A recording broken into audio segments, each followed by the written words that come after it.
Alors, je me présente. Mon nom, c'est Josée Lusignan. Je suis la directrice de l'association Le Chemin Idéal. Le Chemin Idéal, c'est un organisme ici de Gatineau qui existe depuis 2011 et notre mission principale, c'est d'aider les familles monoparentales à sortir d'un cycle de pauvreté. Alors, ceci dit, c'est vraiment l'emphase qu'on place au niveau de notre œuvre, c'est auprès des familles monoparentales, mais on accompagne toutes les familles et on veut vraiment voir des familles en santé épanouies dans Gatineau. Donc, on a décidé de vraiment faire un effort pour aider les sinistrés parce qu'on réalise qu'une fois que les services d'urgence se retirent, c'est là où vraiment la réalité s'installe de ce qu'on vient de vivre et que c'est vraiment très difficile au niveau psychosocial, mais aussi au niveau des besoins physiques aussi. On n'a pas nécessairement tout ce qu'il faut justement pour reconstruire, pour rebâtir. Donc, l'association veut vraiment s'impliquer auprès des personnes sinistrées pour venir en aide de différentes façons. C'est pas un micro-projecteur, c'est un micro pour l'audio à la télévision.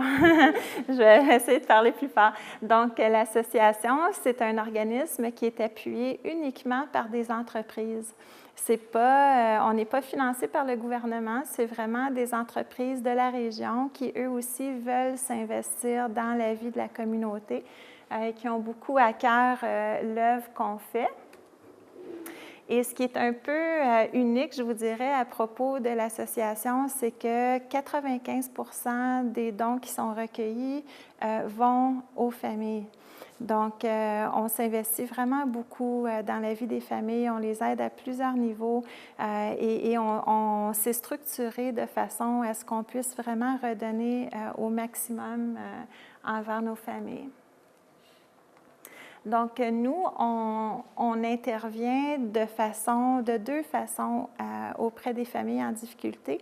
Généralement parce qu'on veut aider à sortir les gens d'un cycle de pauvreté et ça, c'est un cycle. Donc, ça prend du temps, il y a de la rééducation à faire, c'est un processus. Donc, on travaille avec les familles généralement sur 1 an et demi. Et la raison pourquoi je vous explique ça, c'est qu'il y a certaines personnes qui ont été touchées par les inondations qui vont avoir besoin d'un accompagnement plus long que juste une aide ponctuelle.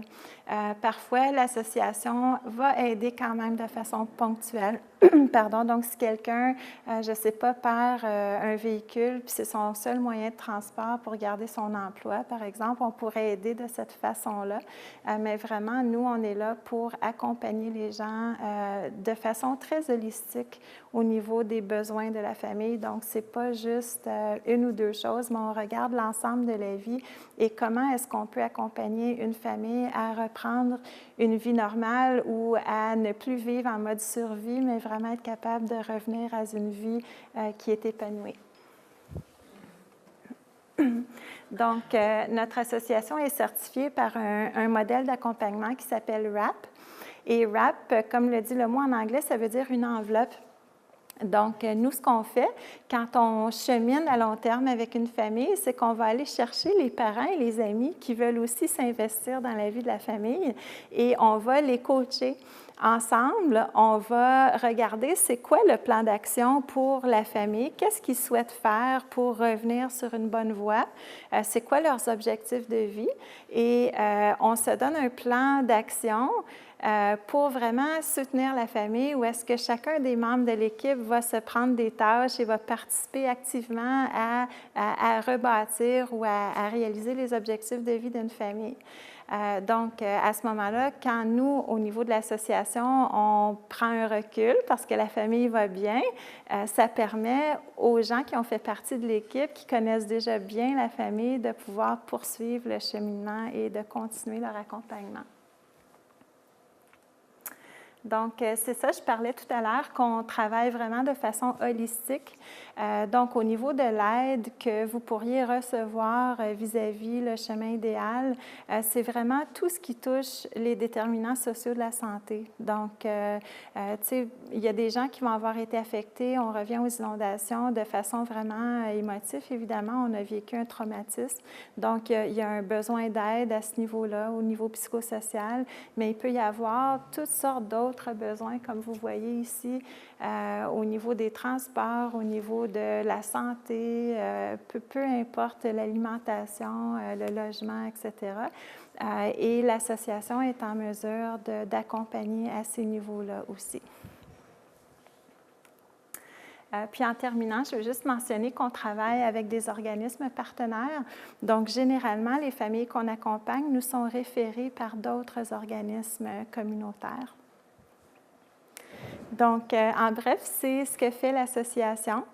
Et on est vraiment content aujourd'hui de pouvoir vous présenter Mélanie Willard, qui est une bonne amie à moi, en fait, une collègue de travail. J'ai travaillé longtemps pour des œuvres d'aide humanitaire. Et Mélanie travaillait sur le terrain. Elle a travaillé un peu partout en Amérique du Nord pour venir en aide à des personnes sinistrées. Donc, elle a vécu l'ouragan Katrina, elle a été aux inondations à Calgary, à Fredericton. Elle a vraiment été au cœur de situations très, très traumatiques. Et ce qu'elle a fait, c'est qu'elle a mobilisé des centaines et des centaines de bénévoles. Et dans chacun des désastres, elle allait dans les zones sinistrées pour cogner aux portes, pour aller voir qui avait besoin d'aide et vraiment aider les personnes à comprendre ce qu'ils étaient en train de vivre. Donc, je pense que c'est vraiment une ressource très valable pour nous ici à Gatineau. Et puis, on est content de l'avoir avec nous aujourd'hui. Donc, sans plus tarder, Mélanie.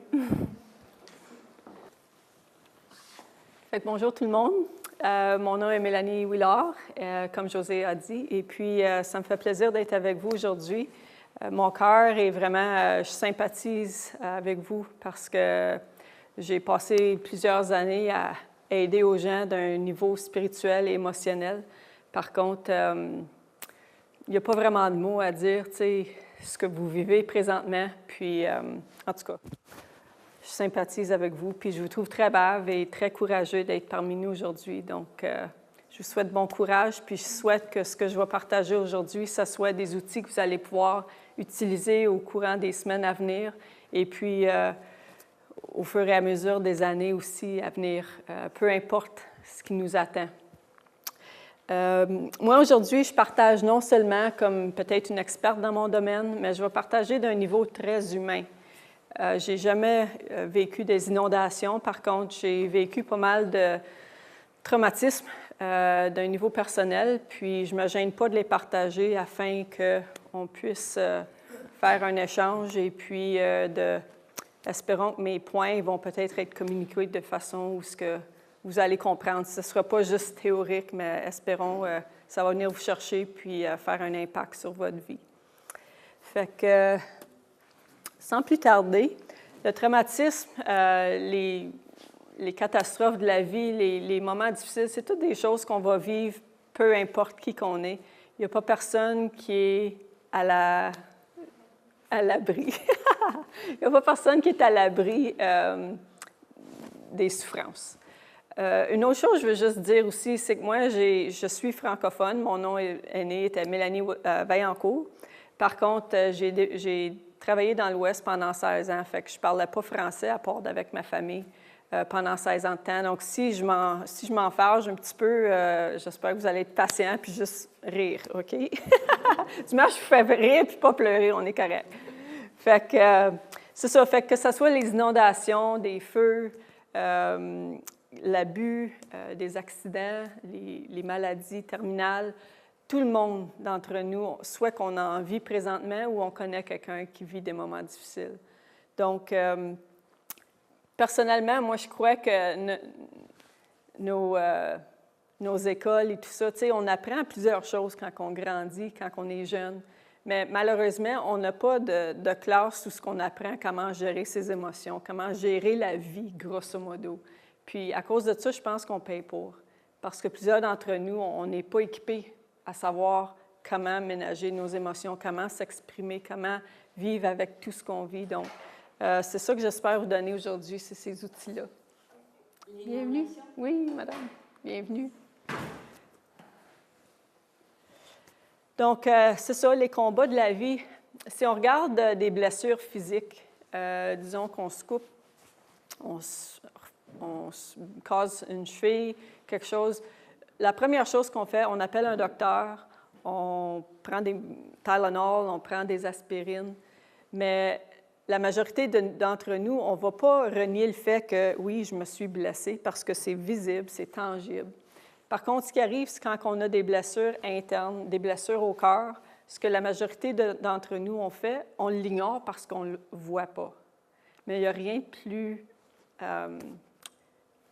c'est la pire chose qu'on peut faire, parce qu'on ne peut pas juste le mettre en dessous du tapis, on ne peut pas juste l'ignorer parce que ça, là, ça va grandir en dedans de nous.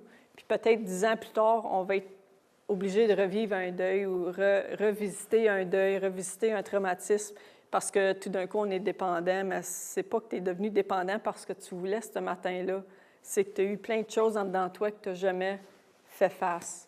Et puis, c'est pour ça que moi, je suis tellement passionnée d'aider les gens avec les choses invisibles, parce que moi, j'ai personnellement souffert aussi de plusieurs choses que je vais partager avec vous.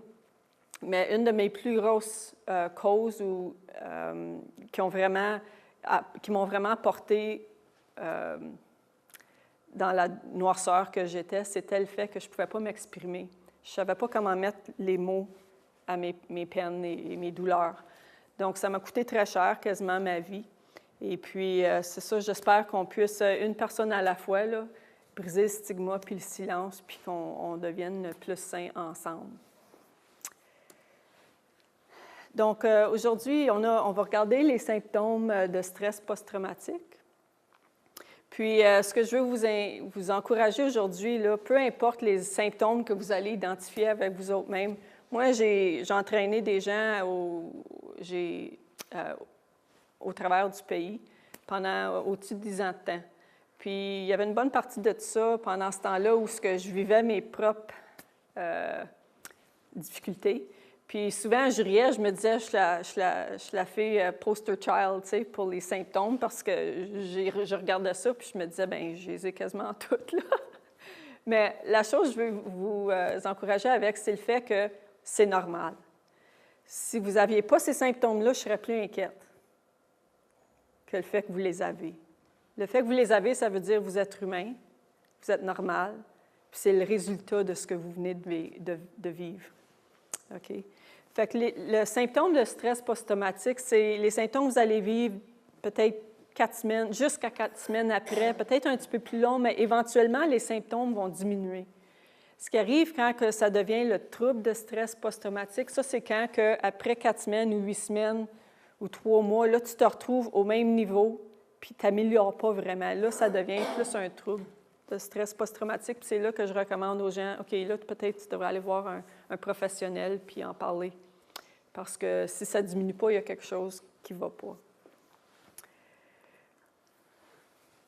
Fait que si on regarde les symptômes physiques, quand il y a quelque chose qui arrive, disons un accident d'auto ou quelque chose qui est vraiment soudain, souvent les symptômes vont peut-être durer quelques heures ou quelques journées, mais après ça, habituellement, ça va diminuer.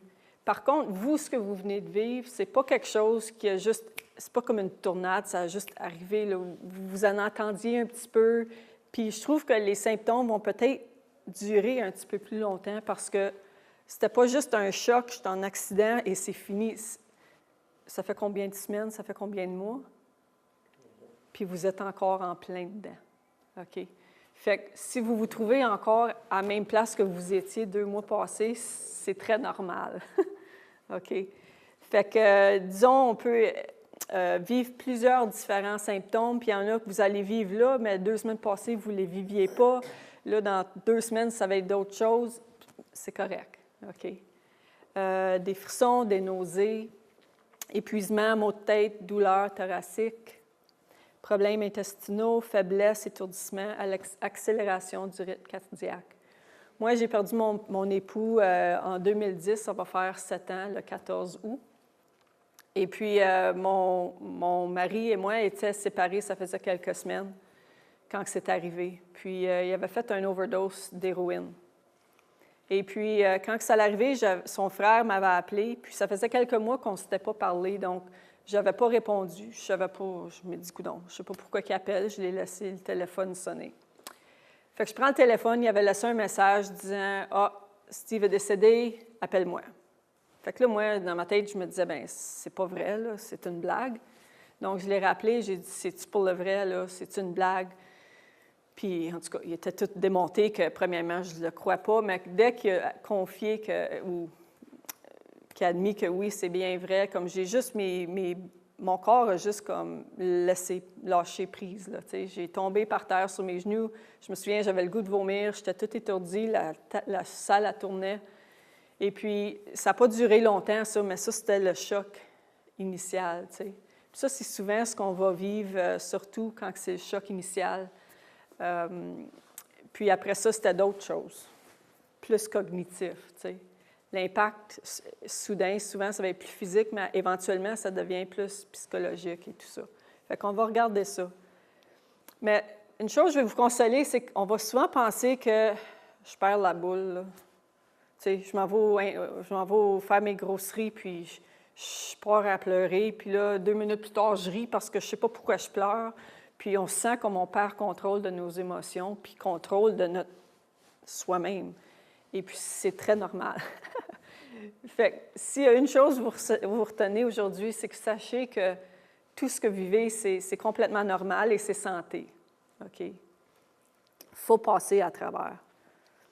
Fait que les symptômes émotifs, il y aurait l'anxiété, la tristesse, la dépression, la peur, la culpabilité, la panique et la colère. L'anxiété, moi, je n'avais jamais vécu ça jusqu'à ce que je perde mon mari. Puis ensuite, pour 1 an après qu'il est décédé, j'ai subi beaucoup d'anxiété. J'avais des crises régulières. Je ne connaissais pas ça pantoute. Puis quand on était plus jeune, moi, j'étais dans une relation très violente. Puis j'avais une amie, on était, moi, mon copain, puis mon amie, elle n'était jamais allée au Lac-Louise. Puis je ne sais pas si vous êtes jamais allé au château, mais c'est super beau. Puis les chambres étaient comme pour 100 $ la nuit. Là. C'était comme une deal qui vient une fois par jamais. Là. Je me dis, bien là, il faut prendre l'opportunité, il faut rester. Mais on n'avait rien, on n'était pas prêts à coucher là. On n'avait pas de brosse à dents, on n'avait pas de déodorant, comme c'était vraiment juste, on le fait, tu sais. Mais elle avait commencé à faire une crise d'anxiété. Elle a dit, je ne peux pas, moi, il faut que j'aie contrôle de ce que je fais. Comme je ne peux pas, rien que le fait de penser qu'on va rester à soir puis je ne suis pas prête, je ne suis pas capable. Puis je me souviens, je l'avais jugé dans le temps, 20 ans passés, parce que je ne connaissais pas ça. Moi, j'étais tellement spontanée. Moi, ah ouais, let's go, on vit pour aujourd'hui, tu sais. Puis je me souviens de l'avoir jugé. Puis là, maintenant, j'enseigne ça, puis je me souviens encore de ça. Mais ce n'est pas jusqu'à ce que je commence à vivre des crises d'anxiété que là, je me disais, OK, je comprends là, ce qu'elle vivait, tu sais.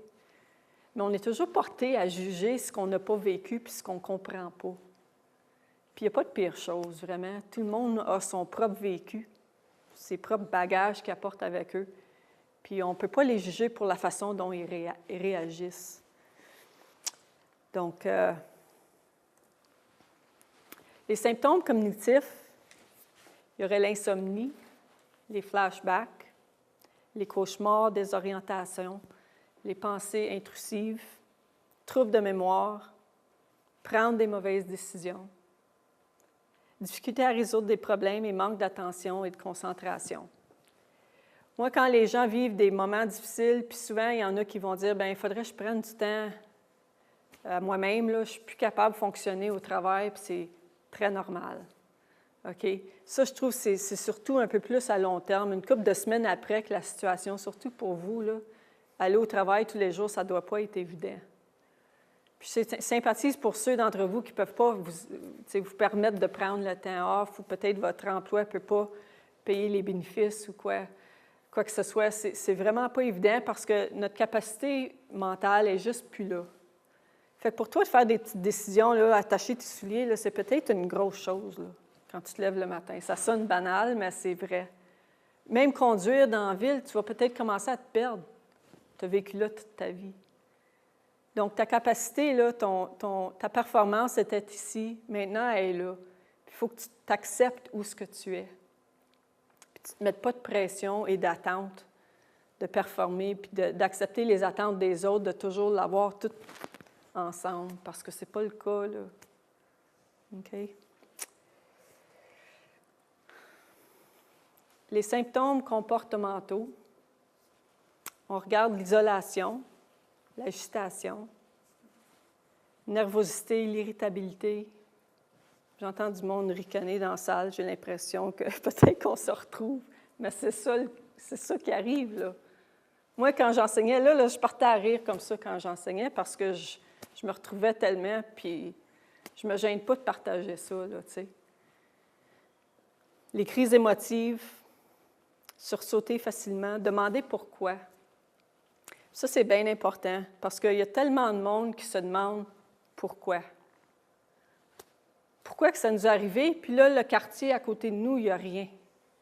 Pourquoi il fallait que ça tombe sur mon quartier? Je ne peux pas, je n'ai pas les moyens de m'en sortir. Pourquoi que ça n'arrivait pas à ceux qui sont bien installés financièrement? Pourquoi c'était nous? Puis, aussi longtemps qu'on va continuer à poser ces questions-là, ce qui arrive, c'est que ça nous garde dans un cycle vicieux. On ne peut pas s'en sortir parce qu'on veut des réponses. On pense que si on a des réponses, si on sait pourquoi, ça va nous aider à aller d'avant, mais ça ne l'aide pas. Parce qu'il y a des choses qu'on n'a pas les réponses. Puis éventuellement, c'est correct de demander les pourquoi, mais éventuellement, il faut que tu avales ça, là, puis tu te dis, OK, je ne saurais peut-être pas pourquoi. Peut-être jamais. Là, pourquoi que mon époux est décédé quand il avait 29 ans? Pourquoi qu'il y a du monde, tu sais, les enfants malades, là, pourquoi qu'eux autres meurent? Moi, je veux mourir avant eux. Tu sais, comme, il y a tellement de choses qui se passent dans notre monde. On vit dans un monde fou, mais on n'a pas toutes les réponses. Il faut être capable de s'asseoir avec ça et dire, OK, bien, je n'ai pas les réponses. Il faut que je fasse du mieux que je peux pour continuer d'aller d'avant. Parce que chaque matin qu'on se réveille, c'est un cadeau. Puis on a le choix d'être le victime ou bien d'être le vainqueur, puis de dire, OK, là, je me prends en main, là, je monte mes manches, là, puis on fonce, on continue. Parce que ce qui arrive quand on demande pourquoi souvent, ça, c'est lié à pourquoi que le pompier n'était pas là avant? Pourquoi que les ambulances ne sont pas arrivées avant? J'aurais peut-être pas perdu ma mère si elle avait arrivé 30 secondes plus vite. Pourquoi que le gouvernement ne se sont pas montrés, les ministères d'aide? On veut toujours mettre la blâme sur quelqu'un pour avoir une réponse, pour avoir une raison, pour comprendre. Puis dire, bien, c'est à cause de lui, c'est à cause d'eux. C'est pas le fait que l'eau est arrivée, là. On veut juste mettre le doigt sur quelqu'un. Mais ça ne l'aide pas vraiment. Parce qu'eux autres sont humains aussi. Puis dans le fin fond de notre cœur, là, ceux qui aident sont là pour aider. Il n'y a pas personne qui ne veut jamais faire de tort par exprès. Puis quand il y en a qui nous faillissent puis ils manquent leur coup, bien, d'une façon, il faut pardonner. Parce qu'il n'y a pas personne de parfait, il n'y a pas... C'est pas évident. C'est pas évident. Ce qui arrive souvent avec les symptômes comportementaux, les mécanismes d'adaptation, c'est que ce qu'on voit en haut, à la surface, c'est les comportements. C'est la dépendance sur la drogue et l'alcool. C'est la dépendance sur le sexe. C'est la dépendance sur la nourriture. Peu importe notre dépendance de choix. OK? Puis là, ce qui arrive, c'est que on est vite à juger les gens autour de nous qui souffrent comme ça puis qui se comportent de telle façon parce qu'on ne comprend pas. Mais il ne faut jamais oublier que ce qui est la source de toutes ces dépendances-là, c'est vraiment la douleur. La douleur profonde, interne. Puis c'est ça qu'on voit sous l'eau.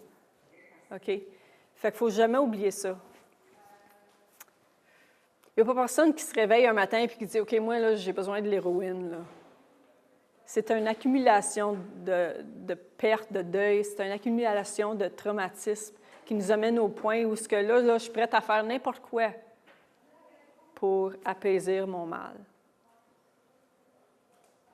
Puis c'est là qu'on tombe dans le trouble parce que c'est là qu'on va faire des choses stupides, c'est là qu'on va faire des choses plus dangereuses. Un des symptômes que vous n'allez probablement pas entendre parler à d'autres ateliers, parce que c'est une place où moi j'ai été moi-même, puis je crois qu'il y a tellement de gens, il y a tellement de monde autour de nous qui souffrent de ça. Puis c'est l'effritement des valeurs. Ça vient avec le burn-out. Puis moi, j'ai fait un burn-out au travail, en plus d'un burn-out, je dirais, de la vie.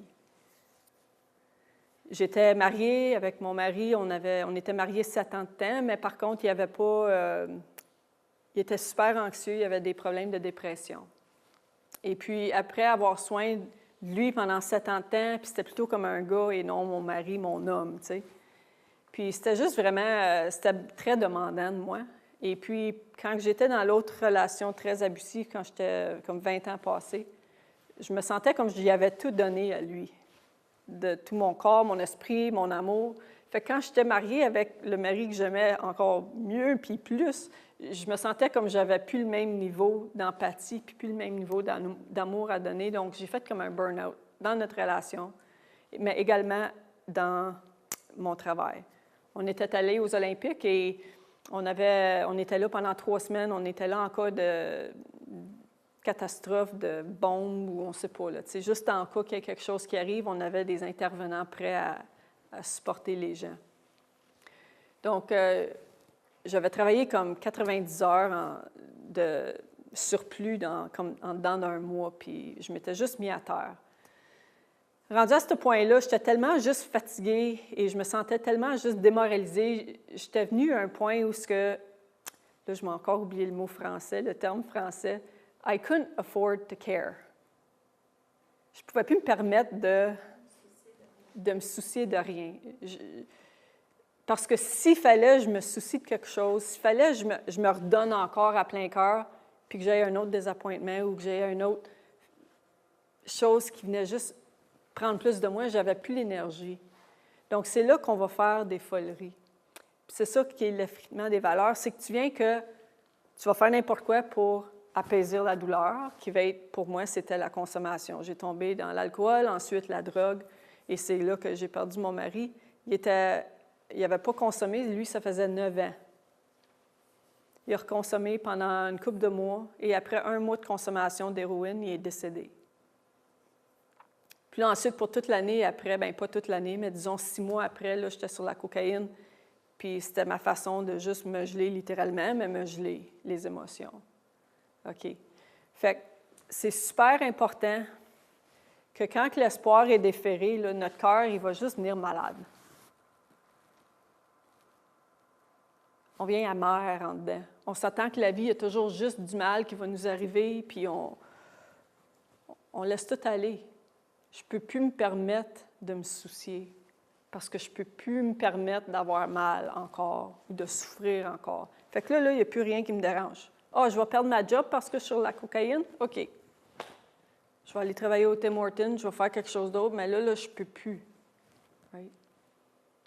Ça peut arriver à du monde, peu importe la position, peu importe combien d'argent qu'ils ont en banque. Un humain, c'est un humain. C'est un humain, peu importe la position, le titre. Puis ça l'a coûté la vie de mon mari. Mais ça n'a pas commencé. Je n'ai pas perdu mon mari à cause de tout ça. J'ai perdu mon mari parce que je n'avais pas le cœur de le blesser, je n'avais pas le cœur de m'exprimer puis de lui dire « il faut qu'on parle ». Quand on n'a pas de conversation, là, comme époux, parents, enfants, patron, c'est là que les troubles commencent. Parce que la consommation, c'était juste un symptôme de ce qui n'allait pas.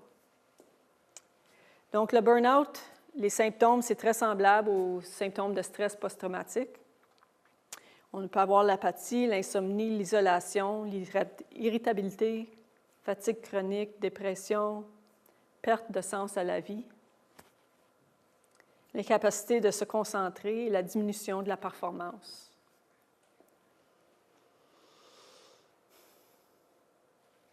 Quand on pense à vous qui avez vécu les inondations, chaque personne sur votre quartier va réagir de façon différente. Il y en a d'entre vous que la vie peut-être était super belle, votre relation, votre mariage, tout était beau, tout le monde est en santé, vous n'aviez aucun traumatisme dans les dernières années, vous étiez top shape avant que ça arrive. Fait que là, l'inondation arrive, puis tu te dis, ben coudonc, là, on roule nos manches, on se prend en main, puis on continue, on fonce d'avant. Peut-être que la maison à côté de vous, ils ont perdu la moitié de ce que vous avez perdu, mais ils ont l'air complètement incapacités, ils ont l'air complètement détruits par cet événement-là. Puis on se dit, ben oui, mais ils n'ont pas perdu grand-chose. C'est quoi leur problème? Ils ne doivent pas être aussi forts que nous autres. Mais savez-vous, eux autres, si peut-être qu'elle vient d'apprendre qu'elle a le cancer, leur mariage, c'est pas fort, leurs enfants sont sur la drogue, financièrement, ils ne peuvent pas se permettre. On ne sait pas ce qui se passe dans les maisons. Fait que même si vous avez tout perdu, mais tout allait bien, vous allez avoir plus de force et de détermination que ceux qui étaient déjà à terre. Là. Pour eux autres, c'est la cerise sur le gâteau. C'est ça qui va les causer, juste s'écouler, puis c'est eux autres qui vont s'embarrer dans leur maison puis dire « Moi, je ne suis plus capable. Je lâche prise, je ne suis plus capable. » Puis ça arrivait souvent, ça, dans les places qu'on allait. Ce qui est important pour une personne, c'est peut-être pas important pour un autre. Peut-être qu'il y en a que les choses matérielles, c'est très important. Il y en a d'autres.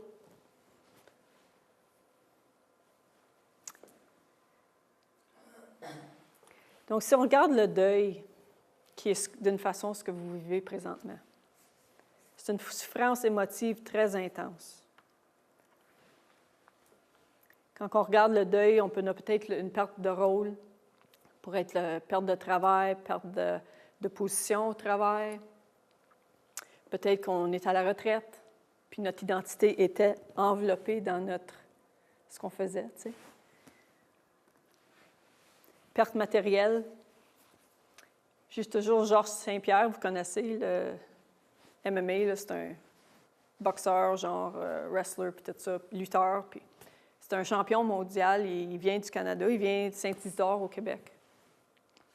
Puis c'est un gars bien comme Monsieur Muscle, tu sais. Puis c'est un tough. Puis lui, quand il avait fait plein de biographies, puis on en a quelques-unes chez nous, puis quand les hommes ont fait l'entrevue, on dit, bien, disons que ta maison brûlerait, là, ça serait quoi la chose que tu voudrais garder dans ta maison? Tu sais, moi, je m'attendais tout de suite, j'ai dit, ah, bien, ça va être ses ceintures, ça va être ses trophées, ses médailles. Mais il a dit, bien, tu vois, là, le petit unicorne là, sur ma table de nuit.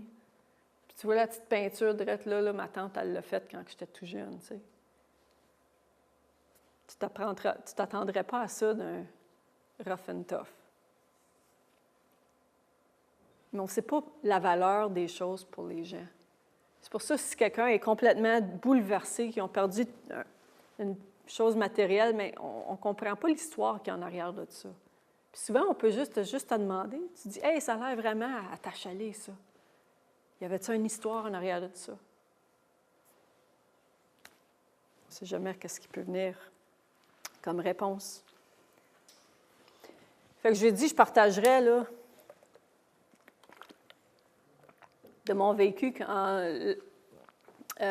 l'année après que mon mari était décédé. J'avais pris 4 mois comme de congé, de maladie, de stress. Et puis, je pense que c'était 2 jours après, je retourne au travail. Mon médecin m'a appelé, puis il dit « Mélanie, tu as le cancer du sein. » Donc, là, c'était rendu comme... Ça, c'était ma cerise sur mon gâteau, là. Et puis, je me souviens, là, il fallait que je me fasse enlever le sein, toutes les parties femelles.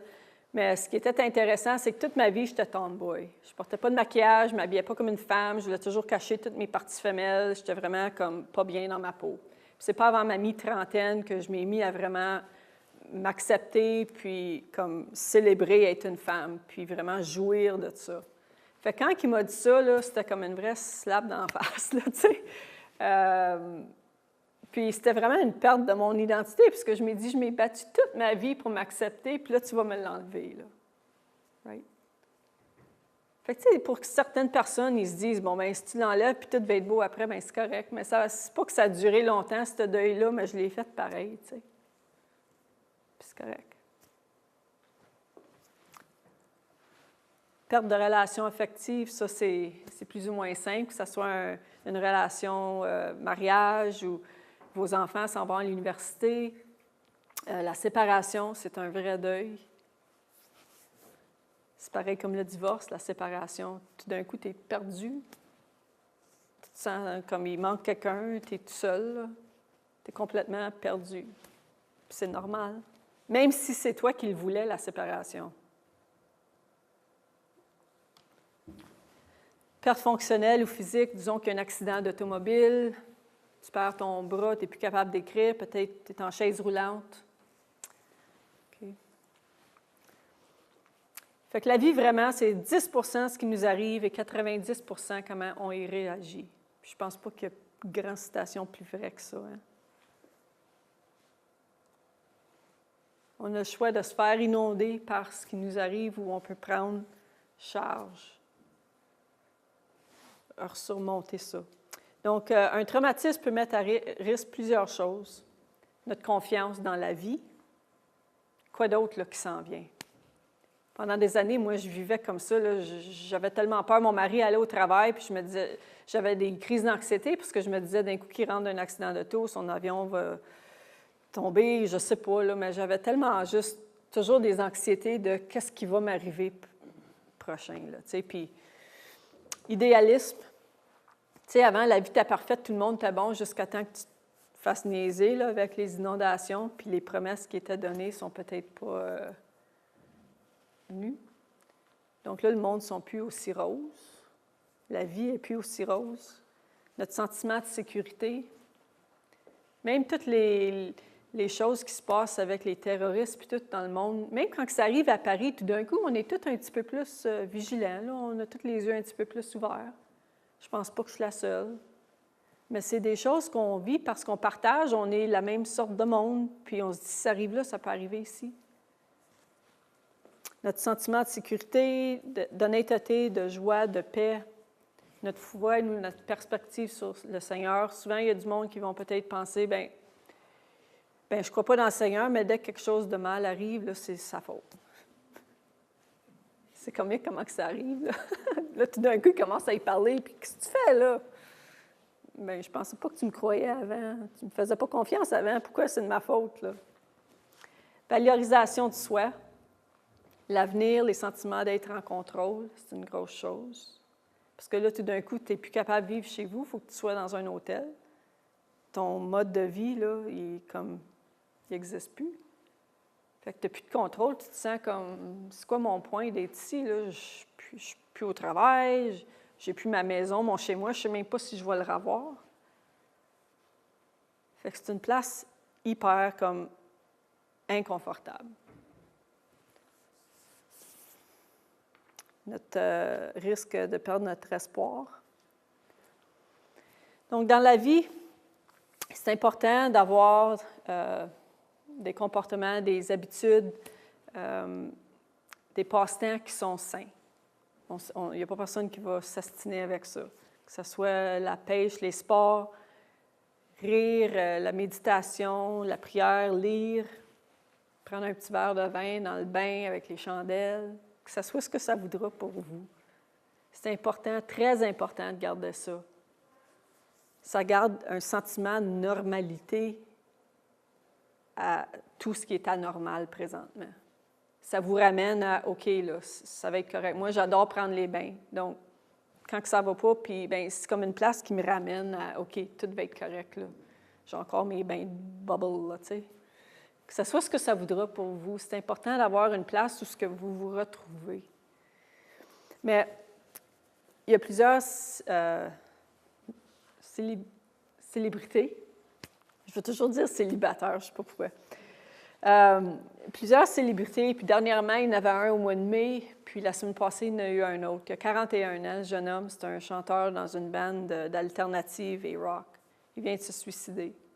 Puis le gars de CBC, il disait, c'est comique parce qu'à l'extérieur, il semblait tout avoir en place. Il y avait une famille, il avait 6 enfants, il y avait une femme, il était très successful. Et puis, tout à la surface apparaissait très bien. Par contre, il y avait évidemment une douleur intérieure très profonde qui n'avait jamais été exprimée. Et puis, c'est juste pour dire que nos passe-temps, nos passions, ce n'est pas un sauveur. Ça ne va pas nous éviter à prendre notre vie, parce que ça, c'était 2 gars là, récemment, mais il y en a combien de personnes célébritaires qu'on a perdues à cause de la consommation, à cause du suicide, et de tous les jours, là. Donc, ce n'est pas parce que tu joues dans ta bande ou que tu es un athlète professionnel que tu es protégé de ces choses-là. Ce n'est pas parce que tu joues ta musique tous les jours que tu vas être protégé de ces sentiments-là. C'est une façon d'exprimer ça, mais ça ne les enlève pas, ça ne les diminue pas tout le temps. Donc, c'est pour ça, moi, je dis toujours, bien, c'est important de garder la normale autant que possible, mais la chose la plus importante que je peux partager avec vous, c'est vraiment de commencer à vous exprimer et trouver des gens avec qui vous vous sentez sauf et vous vous sentez respecté, vous vous sentez bien avec qui vous pouvez partager. C'est vraiment essentiel. Fait que les choses à éviter quand que ça ne va pas, c'est de prendre le fardeau sur vos épaules. Votre fardeau familial, peut-être vous êtes la mère, il faut toujours que la maison soit nette, il faut toujours que les repas soient faits, il faut toujours les rides à l'école, toutes ces choses-là. Comme non, là, si ça ne va pas, là, c'est correct de dire, là, je prends un repas de recul, puis je prends soin de moi-même. Puis souvent, comme père, on se sent responsable. Bien, si la famille elle souffre, c'est de ma faute. Non.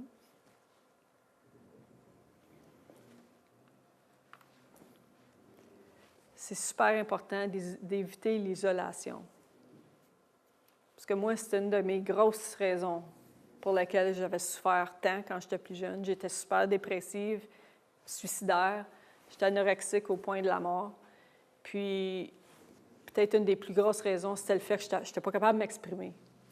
Je n'étais pas capable de m'ouvrir. J'avais peur du jugement, j'avais peur d'être mésentendue, d'être jugée, j'avais peur... Pour les raisons, j'avais peur de... Tout le monde pensait que tout était beau, comme ce garçon-là, là, probablement. Fait qu'où est-ce que tu commences? Puis l'autre problème, c'est, bien, je ne sais pas qu'est-ce qui ne va pas, mais ça ne va pas. Bien, OK. Fait que si moi, je ne sais pas comment que les autres sont supposés de me comprendre. Il ne faut pas éviter de passer du temps avec notre famille. Il ne faut pas négliger la famille. Les enfants, votre relation. Il faut investir dans nos relations. Si on n'investit pas, le feu, il va juste mourir, là. Première chose qu'on sait, on est 2 étrangers en dessous d'un toit. L'alcool, la consommation, les dépendances, que ça soit ce que ça voudra, c'est toute la même chose, c'est juste une façon différente de gérer ce qui se passe en dedans de nous. Donc, comment est-ce qu'on peut aider quelqu'un en détresse? Fait que là, votre voisin, les gens qui vivent près de vous, qui vivent des choses semblables. La première chose, je dirais, c'est de jamais présumer que la personne va bien à cause qu'ils paraissent bien à l'extérieur. Moi, j'ai une femme, dernièrement, son mari avait parlé, c'était le patron de mon mari, puis sa femme avait remarqué que ça n'allait pas. Mais c'était la seule personne dans les 2 derniers mois qui avait remarqué qu'il y a quelque chose qui n'allait pas. Mais elle a regardé passer la surface. Okay? Parce que ça, c'était juste comme la semaine passée, là. Si tu me regardes, là, tout semble beau. Je pense, je ne sais pas, mais en tout cas. Mais c'est juste pour dire, soyez à l'écoute. Okay? On n'a pas besoin de dire un mot. C'est tellement simple que ça n'est comme « Quoi? Tu veux dire que si je suis juste présente avec quelqu'un, que c'est assez? » Oui. On complique les choses. Tellement. Comme souvent, là, tu peux juste être à côté de quelqu'un. Moi, j'avais été avec une amie, son mari était décédé des années passées, puis elle avait dit « Ah, peux-tu juste venir, tu sais, quand tout le monde passe puis donne leur sympathie, puis ça. » Puis j'étais juste là à côté d'elle. Puis, moi, dans ma tête, je me disais, là je me sens comme... J'ai aucun point à être ici. Je me sens tellement inconfortable, tu sais. Des fois, je donnais un mouchoir, puis c'était tout ce que je pouvais faire. Puis 2 jours plus tard, elle m'appelle en larmes. Elle dit « Mélanie, merci tellement d'être là l'autre jour. » Puis moi, dans ma tête, je me disais « J'ai rien fait. » Elle dit « Juste ta présence, là, ça m'a tellement aidée. Ça m'a donné tellement de force. » Fait qu'il ne faut pas minimiser l'impact de notre présence dans la vie de quelqu'un. Parce que souvent, ils ne veulent pas les réponses. Ils ne veulent pas rien que parler pour parler. Rien que le fait qu'il y a quelqu'un là, c'est pour ça, des fois, quelqu'un qui a eu qui était marié pendant 50 ans, 70 ans, puis ils perdent leur époux. C'est difficile, mais moi, je pense que la pire chose, c'est quand soudainement, tu es seul dans la maison. Je suis certaine qu'il n'y avait plus grand conversation, là, après 70 ans. Ils ont probablement tout parlé de tous les sujets sur la terre. Mais là, c'est ça, le fait que tu peux rien qu'être assis ensemble, mais là, tu ne l'es plus. Fait que même s'il n'y avait pas plus de conversation avant, le fait que tu es seul dans le silence, c'est plus pareil. C'est inconfortable. Offrir de l'espoir, ça va s'améliorer. Ça ne sera pas pour toujours. Soyez respectueux de la personne. Si vous voulez juste être avec, mais demandez-leur si vous pouvez mettre votre main sur leur épaule. Assumez pas que c'est correct, là. Faites juste... Parce que peut-être qu'ils ont vécu de l'abus ou quelque chose, puis ils n'aiment pas ça le toucher. Fait que juste être respectueux de la personne. Et encouragez-la à ne pas s'isoler. Ne lui faites pas la morale. Tu sais, c'est quand ils vivent des moments super et difficiles. Moi, j'avais une amie qui savait à propos de ma consommation, puis elle ne m'a jamais fait la morale une fois. Elle savait que ce n'était pas la bonne chose à faire, mais elle savait également que c'était mon comportement pour survivre, là. Fait que c'est pas le temps de dire, ben là, peut-être tu ne devrais pas faire ça. Ben je sais, mais c'est plus fort que moi, là. Ma peine, elle prend la relève. Une fois que ça, là, je vais en avoir parlé, puis ça va diminuer, bien là, l'autre va être capable de... Je vais être capable de le laisser aller, tu sais. Aidez-la à s'exprimer. Il faut toujours créer un lien de confiance. Le monde ne va pas s'ouvrir s'ils ne te font pas confiance. Tu dis à quelqu'un, je promets de ne pas en partager avec personne, mais c'est mieux de ne pas en partager avec personne. Pas offrir de faux espoirs, donc dire, hey, là, tout va être beau. Là, c'est la dernière chose qui va t'arriver. Là, ça peut pas, il n'y a pas d'autres choses qui peuvent arriver. Il n'y a pas personne ici qui sait qu'est-ce que l'avenir va nous amener. Donc, il faut vraiment faire attention de ne pas donner des promesses qu'on ne peut pas garder. Aidez-les à éliminer leur sentiment de honte, surtout quand il y a de la consommation ou des comportements qui laissent à désirer. Ce n'est pas le temps là, de concentrer là-dessus. Amenez-la à ne plus vouloir se blesser ou blesser leurs proches. Encouragez-la à ne pas se culpabiliser et soyez délicats dans votre approche. C'est important de ne pas interrompre leur partage. Puis pas finir leur phrase. Parce que là, ils vont se sentir comme ils savent plus que vous autres. Vous savez votre propre histoire. Comme. Je m'étais dit, je n'étais pas pour dire ça. J'essaye, là. Je fais de mon possible. Donc, encore une fois, l'intuition, ouvrir l'œil à ceux qui souffrent. Peut-être c'est dans votre maison, là, avec votre famille. Peut-être c'est au travail, vos collègues. Ouvrez l'œil. Prenez le temps, là, une couple de fois par semaine, de dire, OK, je vais prendre 1 minute, là, je vais juste examiner mes entourages. On va voir comment que les gens autour de moi, ça fonctionne. Puis là, tout d'un coup, après une couple de journées, tu vas réaliser que telle personne, bien, ils n'ont pas l'air aussi heureux que d'habitude. Ils ne jasent pas autant. ils ont l'air plus tristes. Bien là, tu les approches, tu leur demandes « Hey, ça va-tu? Tu as l'air un peu... » Puis là, ils vont dire « Ah, bien, ça fait une couple de jours, je me dors mal, là, je suis fatiguée. » Ah, OK. Puis la prochaine fois que tu vas faire ça, peut-être tu vas me poser la même question à une autre personne. Puis là, ils vont partir à pleurer, ils vont dire « Hey, je viens d'apprendre les nouvelles que j'ai le cancer, puis ça ne va pas à la maison. » Puis... Fait qu'on ne sait jamais. Puis peut-être que tu vas être la seule personne qui va les approcher. Peut-être que, sachant qu'il y a quelqu'un qui les a vus, sachant que, OK, peut-être que j'ai de la valeur sur la terre parce que les autres, ils ont montré que je vaux la peine de même être approché à propos de ça. Là, ils vont avoir le courage de dire, OK, là, il faut que je continue. Je ne suis pas seule.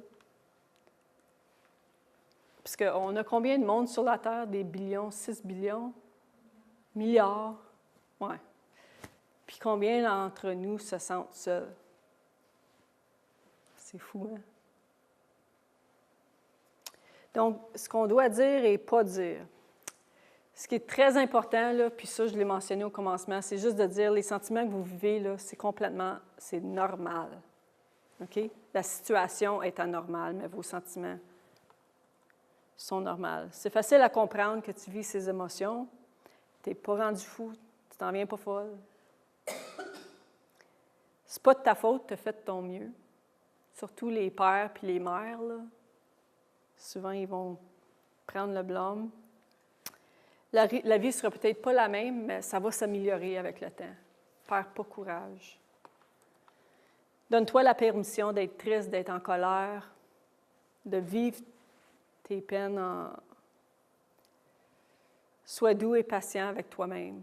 Encourage-les à être doux. C'est évident que vous allez vivre des émotions intenses, anormales, même bizarres. Comment vous arrangez-vous? Tu sais, au lieu de dire comment ça va, on demande toujours la même question, puis on a toujours la même réponse. Ça va bien. En dedans, je suis prête à me tuer, là. C'est une habitude. Donc, changez la phrase de bord. Changez la phrase, puis vous allez peut-être avoir une différente réponse.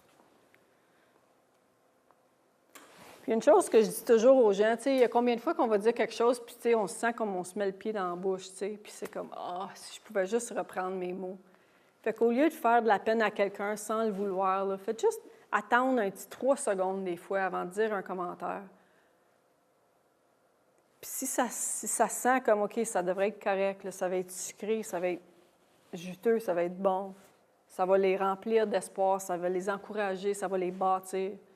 Ou ça peut être amer, ça peut les démoraliser, ça peut les décourager davantage. Il faut juste faire attention à ce qu'on dit. Donc, ce qu'on ne devrait pas dire, c'est « ça aurait pu être pire ». OK? Tu peux toujours remplacer tout ce que tu appartiens, ton mari. Je comprends ce que tu vis. Moi, il y a plein de femmes souvent qui venaient me voir après que j'avais perdu mon époux, puis « Ah, je comprends ce que tu vis. » Bien non, tu ne comprends pas. As-tu vécu la même relation que moi? Es-tu dans mes souliers, là, présentement? Non, c'est différent. Chaque deuil est différent. Chaque expérience est différente. Fait que même à votre voisin, dire « Ah, je sais ce que tu vis. » Bien non, leur situation est pleinement leur situation. C'est complètement différent de la vôtre. Fait que tu peux dire, écoute, là, moi aussi, on est en train de vivre la même chose, mais c'est quoi que tu vis, toi? C'est quoi ton histoire? C'est quoi que t'amenais là dans la situation d'aujourd'hui? On a tout du bagage, hein? Puis c'est ça qui nous cause à réagir aux situations de la façon qu'on le fait.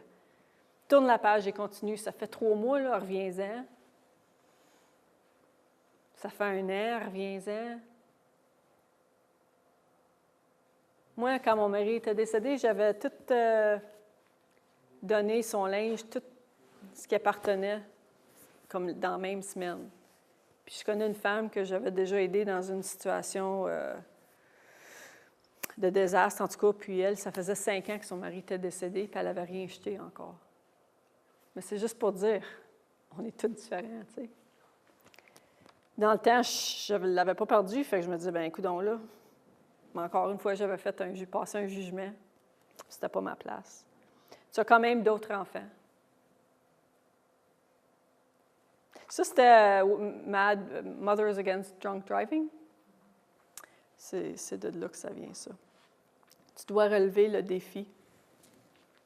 Fait que peu importe qu'est-ce qu'on fait pour aider les gens, c'est toujours important que ça soit sincère et que ça soit fait avec amour. Sans ça, le monde le ressent. Puis il n'y a pas de plus gros comme turn-off que ça. Fait que les stages d'une catastrophe.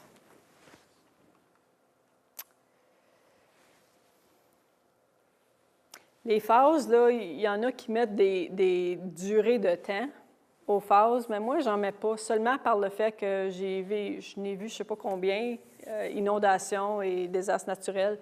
Et chaque village, chaque communauté ont réagi de façon différente et se sont repris en main de façon différente. Donc, dépendant de l'aide qu'ils ont, dépendant de la personnalité des gens du village, peut-être c'est une ville une communauté très rassemblée, puis tout le monde, ils sont ensemble, puis ça se connaît tout, puis ça s'entraide, bien, ils vont réagir différemment que la communauté qui est plus isolée, peut-être même physiquement, qui était une des places, je suis allée en Colombie-Britannique, c'était des heures de loin, puis tout le monde était indépendant, faisait leur petite affaire, puis toutes les fois qu'on allait, c'était différent, tu sais. Fait que je vais vous donner une petite idée, mais c'est pas... il n'y a pas vraiment moyen de dire concrètement que dans 2 semaines, vous allez transitionner à stage 2. Donc, la phase héroïque, ce serait quand l'inondation est arrivée. OK? Fait que ça, c'est tout le monde se donne à 110 %, tout le monde s'entraide, tout le monde s'encourage, tout le monde est en forme, personne ne fatigué encore. La motivation est haute, puis la présence des médias est comme là. Okay? C'est partout où tu changes de poste, c'est rien que ça. Ensuite, le deuxième stage, c'est la lune de miel. Fait que là c'est après l'inondation, la catastrophe initiale, peut-être quelques jours ou semaines après. Fait que les gens sont encore quand même assez motivés, sont encore assez prêts à s'aider, ça se partage leurs histoires. Bien, j'ai perdu ci, toi, bon, OK. Ils ont encore confiance dans les gouvernements et dans les ministères d'aide et tout ça. Parce que c'est là que vous faites les applications, c'est là que vous avez l'information. OK? Mais là, tout d'un coup, ce qui arrive, ça peut être peut-être 3 semaines plus tard ou ça peut être 2 mois plus tard. Là, tout d'un coup, les promesses se sont écoulées.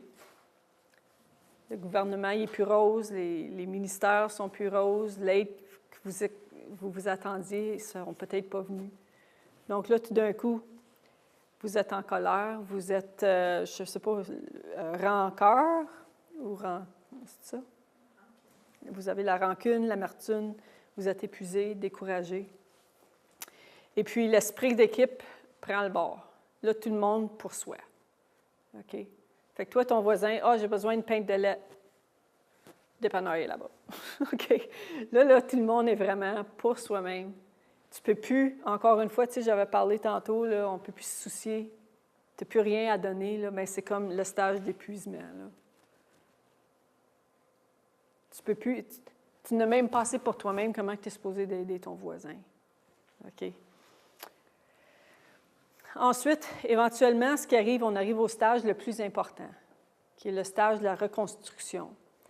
Mais ce qui arrive ici, il y a 2 options. Tu vas soit être la victime ou tu vas être le vainqueur. Si tu es la victime, tu vas être la personne qui va dire, bien là j'ai tout perdu mon sous-sol, puis toutes mes choses, puis moi, je l'ai là, pas mal tough, mon affaire. Je te dis, moi, je pense pas qu'il y a grand monde qui l'ont aussi pire que moi. C'est moi la victime, puis je vais attendre que le monde vienne à mon aide. Là, j'ai besoin d'un sauveur à mon aide. Tu te sens comme quasiment entitled, que ça t'est dû, tu sais. Puis, ça va dépendre grandement de notre perspective sur la vie et la perspective sur les gens, notre perspective sur notre propre résilience.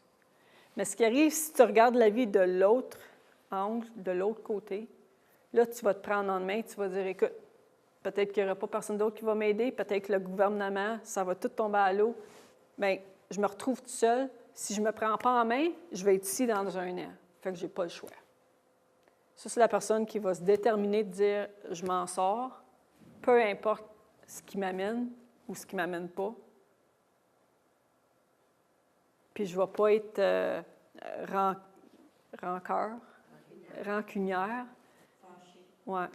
Je vais vraiment laisser aller, là, puis dire « OK, je m'en vais de devant, puis je vais faire de mon mieux. » Parce que ce qui arrive, c'est que la personne qui est toute rancunière puis amère, celle-là, elle va s'isoler.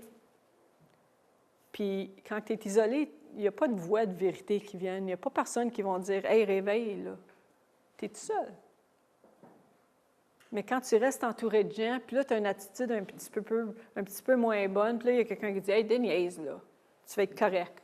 On va être avec toi. » Bien là, tu vas te reprendre en main beaucoup plus facilement que si tu étais tout seul puis tu te lèches la plaie, tu sais.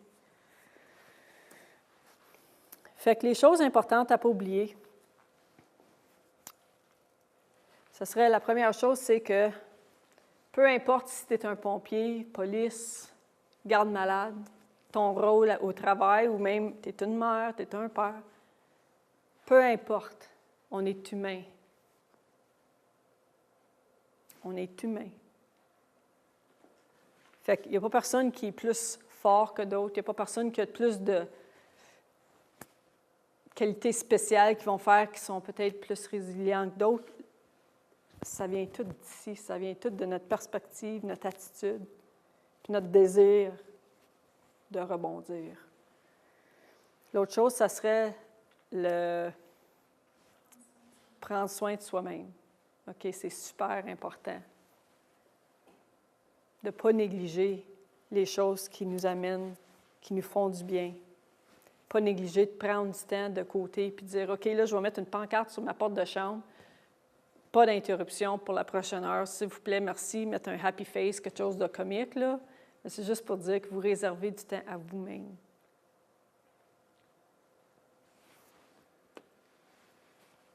Puis la dernière chose, ce serait juste l'importance de partager, puis de ne pas être seul, de ne pas s'isoler.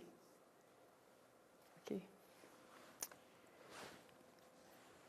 Même la plus sombre des nuits prendra sa fin et le soleil brillera à nouveau. C'est une de mes citations préférées. Puis moi, je crois que le secret de la résilience,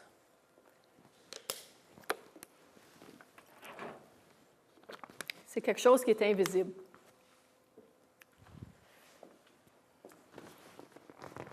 C'est quelque chose que, moi, je crois, qui a été donné à chaque être humain. Quand on a été créé, on a tous été donnés cette substance invisible-là. Puis là, ce qui arrive, j'ai deux bonhommes, mes deux ninjas, OK? Fait que j'ai ninja ici qui est monsieur amer, monsieur victime. Puis ici, j'ai monsieur résilient, monsieur vainqueur. Puis lui ici, là, ce qui arrive, comme vous savez, j'ai passé plusieurs difficultés dans la vie. Fait que disons, on va parler de l'anorexie, les troubles alimentaires. Oups, là, j'aurais peut-être, cette personne-là aurait besoin de l'aide à remonter. Oups, quelque chose d'autre arrive, ils ont besoin d'aide à remonter. Si je ne les remonte pas, qu'est-ce qui arrive? Ils restent à terre. OK? Ils ne sont pas capables de remonter seuls. Là. Par contre, ici, ça, c'est la personne qui a la résilience. Il y a une substance invisible. Elle a aussi cette substance-là. Mais elle ne sait pas comment l'activer, c'est ça, l'activer. Fait que, tu sais, disons, les troubles alimentaires, j'ai été abusée. Après, j'avais le cancer. Oups, j'ai remonté tout seul. Après ça, perdu mon mari. J'ai remonté tout seul. La consommation, ça remonte tout seul. Donc, ce qui arrive, c'est qu'on rebondit. OK? On a le courage de continuer. Puis cette substance-là, chacun d'entre nous l'avons. Mais allons-nous la prendre puis courir avec, tu sais? Parce qu'on a le choix. Tous les jours qu'on se réveille, on a le choix de dire, OK, là, je me prends en main, je fonce, je vais me battre, puis je lâche pas jusqu'à temps que je m'en sorte. Il faut être comme ça. Les dépendances, penses-tu que tu peux rien que t'en sortir comme ça, puis c'est facile?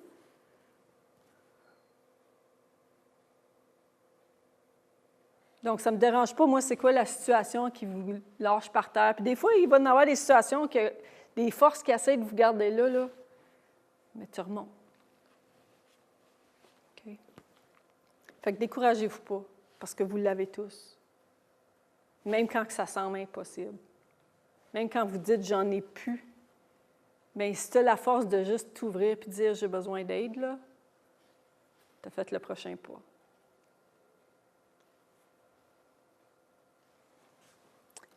Donc, j'ai une petite présentation, elle est très courte, mais c'est juste pour vous inspirer.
Donc, je veux juste vous remercier d'être ici puis vous dire que vous avez ce qu'il faut pour vous en sortir. Si moi, j'étais capable de me sortir des choses que j'ai vécues, vous êtes capable, vous aussi. Puis je vous trouve courageux d'être ici. Puis je veux juste vous encourager de ne pas lâcher, continuer. Puis s'il y a une chose que ça peut nous encourager, c'est qu'on n'est pas seul. Il y a tellement de souffrance dans le monde que rappelez-vous que vous n'êtes pas seul ici aujourd'hui.